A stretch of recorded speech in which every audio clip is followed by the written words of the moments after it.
tagline Make it matter, make it happen. Nah, hari ini ada yang spesial banget nih. Jadi ini pertama kali kita launching podcast dan juga studio di wilayah 10. Nah, di podcast ini kita berharap ini bisa jadi sarana edukasi, kemudian juga sarana diskusi, dan juga membantu teman-teman BI High Movers biar bisa meningkatkan performance-nya di wilayah 10 atau di wilayah masing-masing. Nah, teman-teman, di podcast yang perdana ini kita punya episode pertama dengan tema fantasi. Nah, fantasi ini apa sih? Fantasi adalah fun talk with direksi. Nah, di tema kali ini kita akan ngebahas strategi-strategi juga kunci keberhasilan dari wilayah untuk mencapai target bisnisnya. Nah, kali ini kita akan ngebahas salah satu strategi di BNI, yaitu khususnya di wilayah 10. Nah, kita punya apa sih strateginya? Salah satunya itu adalah Diskota atau Diskota 1.3. Nah, di sini kita juga bakal kedatangan narasumber yang cakep banget. Pertama ada Pak Roni Fenir selaku direksi dari Distribution Network and Services. Nah, terus ada juga RCEO tercinta kita yaitu Pak Rudi Sihombi, dan juga ada Pak Agustinus Fernando Fina selaku RBD Head. Yuk kita simak pembicaraannya kayak gimana? Check it out. Selamat pagi Bapak dan Ibu sekalian, teman-teman sekalian. Pagi hari ini kita kedatangan tamu istimewa dari direktur kita yang kita cintai dan kita hormati, Bapak Roni Fenir. Ini merupakan podcast dengan konten baru pertama kali kita isi, dan beliau akan menyampaikan beberapa hal yang kita informasi yang bisa menjadi masukan buat kita semua, khususnya di wilayah 10. Semoga Pak Roni bisa disampaikan. Terima kasih. Nggak ada sampai, saya kan tamu. Selamat pagi semuanya, kita baru selesai olahraga. Ini baru perdana ya podcast di wilayah 10 di lantai 4 ya, mungkin ini sarananya cukup bagus nanti sebagai ruang informasi dan bagaimana cara berkomunikasi yang baik dengan teman-teman di lingkungan wilayah 10 atau mungkin juga bisa nanti ke wilayah lainnya, dan saya juga ini juga bisa lakukan sebagai media edukasi nantinya. Ya Pak, kita coba diskusi ya Pak ya. Kami di wilayah 10 ini kan sudah menjalankan satu dari dua culture transformation Pak. Salah satu culture transformation kami adalah Diskota. Yang Diskota itu bisnis komite 1.3 itu kami mencoba membuat teman-teman di outlet yang selama ini konotasinya adalah baru fokus di layanan, mereka juga bisa mencoba menjadi gagasan kita dalam menjual. Jadi kami mencoba mereka melakukan komite bisnis dari nasabah mereka dibawakan ke wilayah ya untuk menggali cross-selling dan lain-lain. Satu outlet itu kami targetkan sebenarnya dalam waktu 3 bulan. Tapi kami sudah melakukan volume 1 ini ternyata molor karena ada libur panjang, libur lebaran, hampir tidak. Volume 1 ini selesai di Juni dan kami sudah masuk ke volume 2. Nah ini memang menurut kami ya Pak, ini memang merupakan leads yang sangat amat matang. Kami berselalu berkoordinasi juga dengan teman-teman di RCC, teman-teman di CMC, juga Benny Live, Emerald Head, itu kami libatkan sehingga kami dapat banyak prospek-prospek. Nah itu yang mungkin secara teknis mungkin Pak Nando bisa sampaikan bagaimana progres atau proses ya merubah mindset teman-teman di outlet yang tadinya hanya memikirkan layanan aja, tapi sekarang mereka juga harus berpikir sebagai target sales. Mungkin tambahan aja Pak, jadi sebenarnya pendidikan direksi sudah ke segenap unit bisnis bahwa BNI itu seharusnya di market, seharusnya militansi. Dan kami di wilayah 10 menjadi prospek di wilayah 10 itu yang memang kekuatannya itu ada di corporate. Nah, untuk itu kami coba bangun teman-teman dengan 100 pointer KCP di wilayah 10. Ekspektasi kami teman-teman ini bisa lebih mengenal lagi nasabahnya dan coba mengidentifikasi nasabah yang bisa diangkat dibawa di dalam komite. Hal yang baru adalah sebelumnya mereka pendekatan tadi disampaikan oleh Pak Rudi, pendekatan digital services. sesi ini dibangun dalam bentuk kolaborasi dengan unit bisnis kredit dan disambar akhirnya mereka sedikit lebih paham, lebih bisa mengungkapkan potensi yang ada di unit mereka masing-masing. Jadi seperti RM yang selama ini RM kalau dibahas di komunikasi dia sudah hasilnya TAP, potensi kartu kreditnya berapa, potensi penolnya berapa, potensi hadiahnya berapa, potensinya berapa, dan ini akhirnya mulai terungkap. Perlahan sudah mulai terungkap potensi itu sampai kami mengambil kesimpulan bahwa tidak ada masalah dengan potensi di sini, hanya adalah bagaimana kita menggarapnya. Dan ini sebenarnya sudah mulai berbuah dari 114 komite yang kita lakukan sejak awal tahun. Ini sudah masuk putaran kedua sebenarnya, masing-masing wadah sudah mulai membawa putaran kedua untuk dibahas dalam komite dengan pencapaian kurang lebih sekitar 23%. Memang kita yang kecil Pak, tetapi kalau kita lihat potensi kredit yang ada di sini ini besar sekali, dan kami sudah punya bahan untuk selalu memonitor melihat mereka untuk melihat potensi-potensi. Tapi itu nanti masukan dari Bapak, berapa lagi yang kami perlu digandakan. Terima kasih. Terima kasih Pak Roni, karena memang selama berjalannya waktu kadang-kadang mereka juga pilih merasa bahwa aduh gimana ya jalan membawa masalah mereka. Selanjutnya sudah kami lakukan komite bisnis ini awalnya banyak hair ya Pak Nado ya, banyak hair kita ulang-ulang gitu ya, sehingga mereka mulai biasa. Nah yang kami concern Pak memang dari tindak lanjut itu baru 20% ya, 20%. Nah ini kalau misalnya bisa sampai 60-70%, nah itu potensi bagus untuk membuat kinerja wilayah 10 semakin bagus. Jadi bagaimana juga masukan Pak Roni supaya mereka juga pede Pak, karena kan sebenarnya hanya satu dari banyak masalah mereka yang mereka coba bawakan untuk bisnis Pak. Tapi mindset itu memang harus dilakukan, dan mereka juga harus mulai nggak berhenti di komite bisnis yang hanya satu setiap 3 bulan atau 6 bulan, tapi mereka bisa melakukan komite bisnis kecil di outlet yang masing-masing. Mungkin memberi semangat juga kepada mereka supaya mereka juga mampu menjadi garda terdepan sales di bisnis. Ya, sebenarnya program yang diciptakan wilayah 10 bis kota saya pikir bagus. Mungkin di masing-masing wilayah juga punya program untuk melakukan eksekusi. Nah, terserah saja namanya mau bis kota, mau bis kuit, terserah ya. Tapi yang paling penting adalah eksekusinya. Bagaimana cara teman-teman untuk disiplin untuk melakukan eksekusi. Sebenarnya itu yang susah. Tapi kalau itu dijalankan secara disiplin, saya pikir nggak ada yang susah. Wilayah 10 lebih dari 50% debitur corporate booking office-nya di wilayah 10, dan potensinya saya pikir nggak ada masalah. Maksudnya nggak ada batasan, karena kalau potensi di sini mungkin batasannya langit gitu. Jadi nggak ada alasan bagi teman-teman di wilayah 10 untuk tidak melakukan eksekusi. Makanya tadi kalau biasanya kita layanan, sekarang ya bagaimana cara services itu create bisnis. Bagaimana selama ini kita melayani di outlet yang hanya melayani yang berdasarkan instruksi dari kantor pusat, sekarang kalian harus bisa create bisnis di unit masing-masing sesuai dengan potensi masing-masing. Makanya teman-teman di wilayah 10 saya minta itu misalkan dalam bulan ini siapa aja sih yang komite di korporasi, kalian datang itu ke COB 1, COB 2, COB 3, 4 sama enterprise.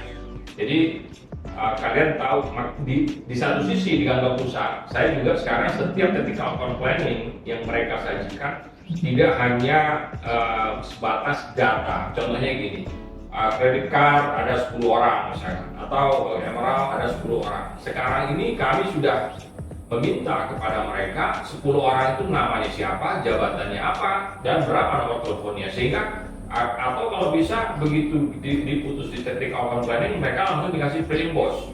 Jadi akan lebih cepat memungkinkan untuk melakukan eksekusi. Saya minta juga teman-teman juga aktif kepada korporasi, tanya siapa kira-kira debitur baru atau debitur tambahan yang akan dikomitekan bulan depan, sehingga teman-teman mulai sebelum mereka komite itu kalian sudah bergerak, sehingga kita berharap pada saat mereka tanda tangan PK, kalian juga sudah langsung dapat bisnis karena menggarapnya juga rame-rame.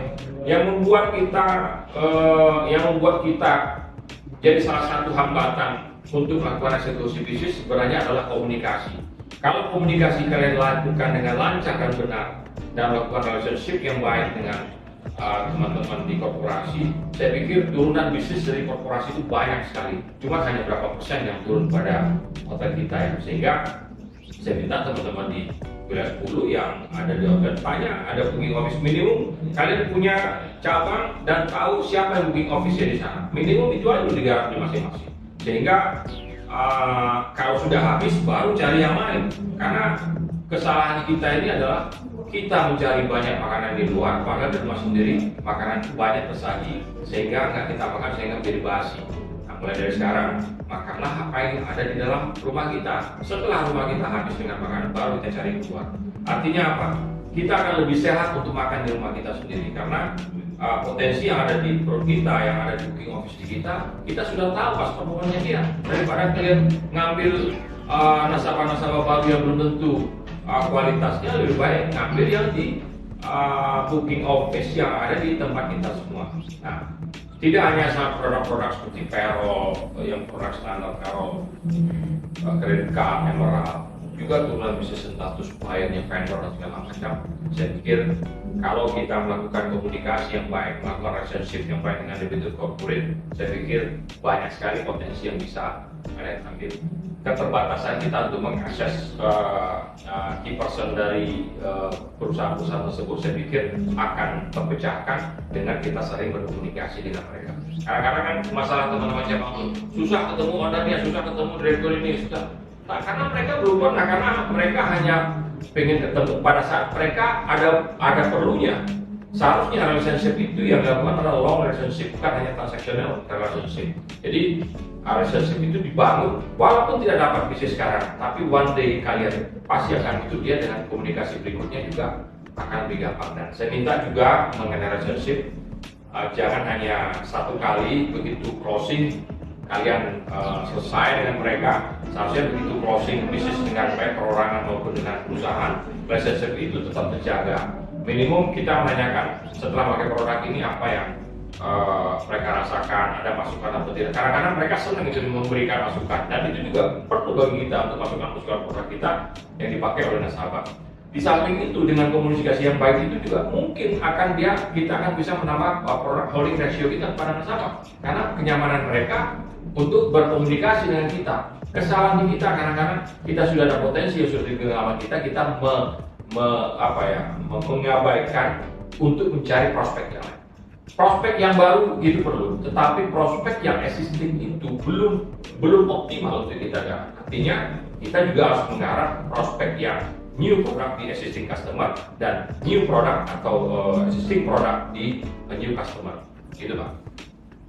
Terima kasih Pak Roni untuk waktu dan message-nya yang betul-betul jelas buat kita semua di kelas 10. Kami percaya diri Pak, untuk di sisa semester 2 ini kami akan bisa bertumbuh lebih baik lagi, memenuhi target yang sudah disampaikan oleh Pak. Dan itu juga ya mengenai hobi. Saya pikir juga teman-teman di cabang juga kalian harus tahu hobi dari key person itu apa ya. Kalau di luar itu tenis, artinya komunikasi kita itu kan ada dua, komunikasi formal sama informal. Kadang-kadang bisnis itu dapat diambil diakuisisi dengan komunikasi yang lebih pada informal. Entah lawan golf, lawan tenis, tenis meja, apapun lah, entah sambil ngopi. Jadi teman-teman itu juga harus tahu karakteristik atau habit dari orang-orang yang menjadi pipeline kita. Gitu. Jadi tidak ada bisnis yang, kalau menurut saya itu nggak ada bisnis yang one shot ya, begitu selesai close, nggak ada. Pasti ada kelanjutannya. Nah, mulai dari sekarang kalian harus bisa memelihara debitur atau nasabah yang sudah kalian akuisisi, tidak hanya berhenti di situ. Akan lebih banyak potensi apabila begitu closing kalian melakukan komunikasi dengan baik, mengikuti kegiatan mereka dan lain-lain, sehingga itu tanpa kalian cari bisnis akan datang dengan sendirinya. Karena kalau orang sudah nyaman, kalian nggak perlu minta apa-apa, kadang-kadang nawarin, gue punya proyek lagi ini, kira-kira BNI bisa bantu nggak gini? Nah itu karena mereka sudah nyaman. Kenapa? Karena selama ini kita tidak dipilih sama nasabah, karena di top of mind mereka bukan BNI. Tapi ketika mereka merasakan kenyamanan dan dalam segala hal, pasti top of mind-nya BNI.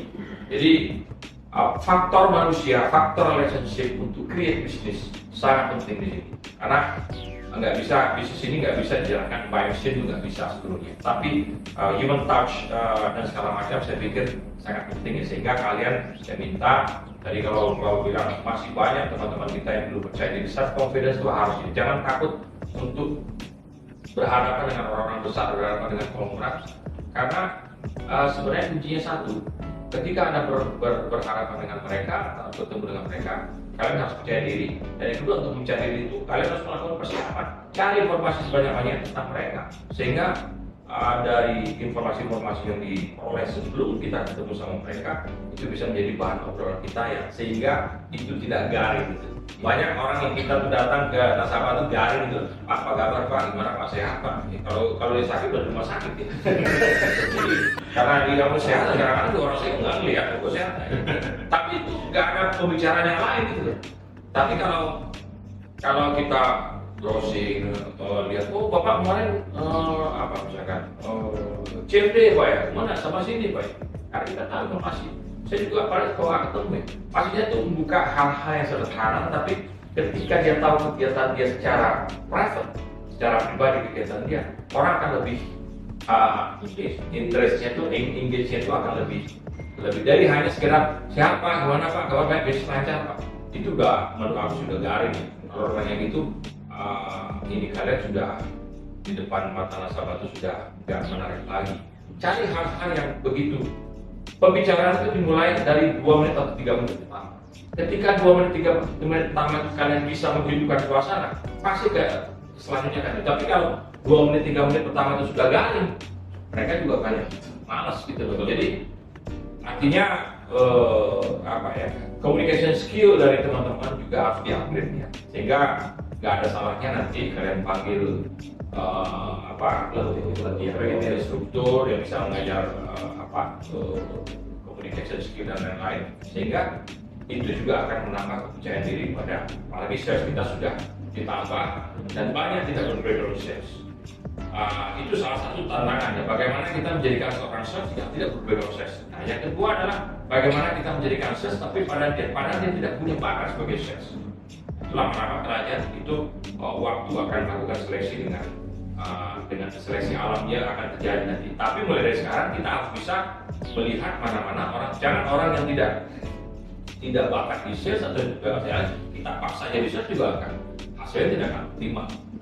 Tapi minimum sekarang karena kita butuh sales, dilihat nanti lama-lama kalian bisa mapping tenaga kalian ini mana yang benar-benar jadi sales, mana yang BTR, CTR, PRO dan lain-lain, dan mana yang mungkin akan dikembalikan kepada unit yang non sales, sehingga seluruh resources yang kita miliki itu memang benar-benar powerful untuk satu unit yang benar-benar yang dibutuhkan. Jangan salah, saya kan the right man in the right place ya. Jangan salah menempatkan orang di posisinya karena tidak akan optimal, secara riset tidak akan menjadi optimal. Mungkin itu. Ada lagi? Tambahan aja Pak sedikit Pak. Betul yang Bapak bilang tadi kolaborasi. Salah satu yang kami coba di Pak yang beda dari kontak adalah kami akhirnya menyadari berpotensi potensi perusahaan yang besar sekali, luar biasa.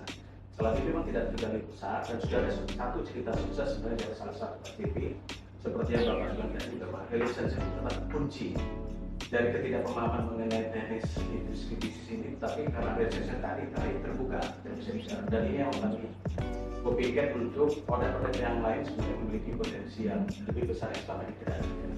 Saya masuk BNI itu tahun 95 Pak Fernando di cabang Tebet. Debitur pertama saya yang saya handle pada saat saya menjadi PPM sampai hari ini masih komunikasi sama saya. Walaupun yang dikomunikasikan sebenarnya hal-hal ringan aja.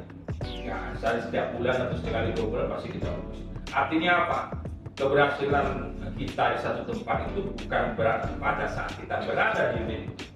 Anda bisa melihat keberhasilan kita di unit itu adalah ketika Anda sudah tidak di unit itu. Apakah nasabah itu masih menghubungi kita segala macam.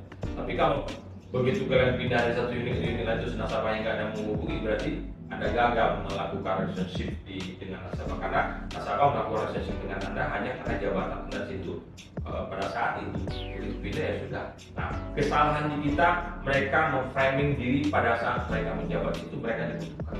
Harusnya kondisi itu dihilangkan karena kita sama-sama butuh. One day kita akan kemana, suatu saat juga akan butuh lagi gitu, saling membutuhkan. Nah, saya di Tebet tahun 95, di Pejarong tahun 97, sampai hari ini masih ada, masih banyak yang WA-WA-an yang kadang-kadang yang sudah di BNI lagi, udah nggak punya kredit.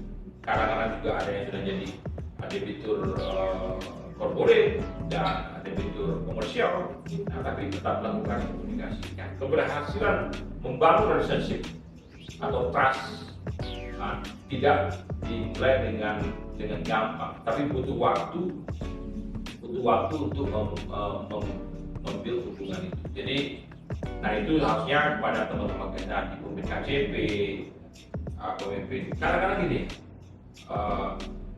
oh bapak di sini, oh pak, harusnya bapak lebih bagus bapak booking office-nya di sana atau apapun di sana cabang dia misalnya domestik, ini kan kasinan ya saya bantu pak ya, saya telepon pemimpinnya segala macam. Itu mereka merasa terbantu. Walaupun nanti bisa saya buat cabang Bekasi misalkan, tapi pasti dia ingat dengan cabang Bekasi. One day suatu saat dia akan cari bisnis untuk cabang kita, karena dia surprise. Harusnya kan bisa aja misalkan dia taruh aja di sini dia pegang. Ya, kadang-kadang keikhlasan kita untuk membantu nasabah itu juga diperlukan, sehingga jangan kalau relationship itu jangan berpikir pada saat kalian ketemu kalian akan dapat hasil. Yang harus kalian pikirkan, kalian lakukan ikhlas, menjalani dengan relationship dengan baik, dan hasilnya akan datang dengan sendiri. Oke. Baik, terima kasih Pak Roni atas insight pagi hari ini. Jadi ada beberapa poin yang buat teman-teman kita pegang. Pertama adalah makanan yang sehat adalah makanan yang ada di dalam rumah kita sendiri. Kemudian kita juga harus selalu punya good relationship, melakukan kolaborasi, dan teman-teman harus senantiasa percaya diri dan selalu meningkatkan kapasitas diri. Jadi mudah-mudahan Pak, dengan podcast ini kami juga selalu bisa melakukan beberapa update dan komunikasi dengan teman-teman baik di Indonesia maupun di outlet, dan mudah-mudahan kami di wilayah 10 tetap bisa mempertahankan kinerja yang kami raih, sehingga sampai akhir tahun pun kami juga tetap bisa menjadi yang terbaik Pak. Terima kasih Pak Roni atas insight-nya. Thank you ya buat teman-teman S10. Ingat kalian the best region dan the biggest region di BNI. Jadi kalian harus tunjukkan bahwa kalian bukan orang sembarangan di BNI. Oke, Ya, terima kasih Pak Roni. Terima kasih semuanya. Thank you ya. Selamat semuanya. Wah, kita udah dengerin dan seru banget ya obrolan bareng Pak Roni, Pak Rudi, dan juga Pak Nando. Nah, kita juga bisa highlight nih beberapa insight dari bapak-bapak. Yang pertama, cari makan di rumah kamu sendiri. Nah, yang kedua, bangunlah communication skill yang bisa menghasilkan long relationship, gak hanya transactional relationship. Dan jangan lupa, wilayah 10 ini punya senjata pamungkas, yaitu bis kota untuk terus meningkatkan bisnis di wilayah 10. Nah, sebelum kita tutup, saya akan kasih satu pantun nih buat teman-teman. Wilayah 10 kantornya deket Sleepy. Jangan lupa lewat flyover. Nonton podcast biar gak sepi, buat nemenin semua BNI High Movers. Makasih semuanya, makasih juga untuk Pak Roni, Pak Rudi, dan juga Pak Nando untuk waktunya dan sudah hadir di peresmian podcast perdana wilayah 10. Dengan tagline Make It Better, Make It Happen, Region 10 could be the greatest of all. Cukup sekian episode hari ini. Next, kita akan ketemu di episode-episode selanjutnya di podcast Wilayah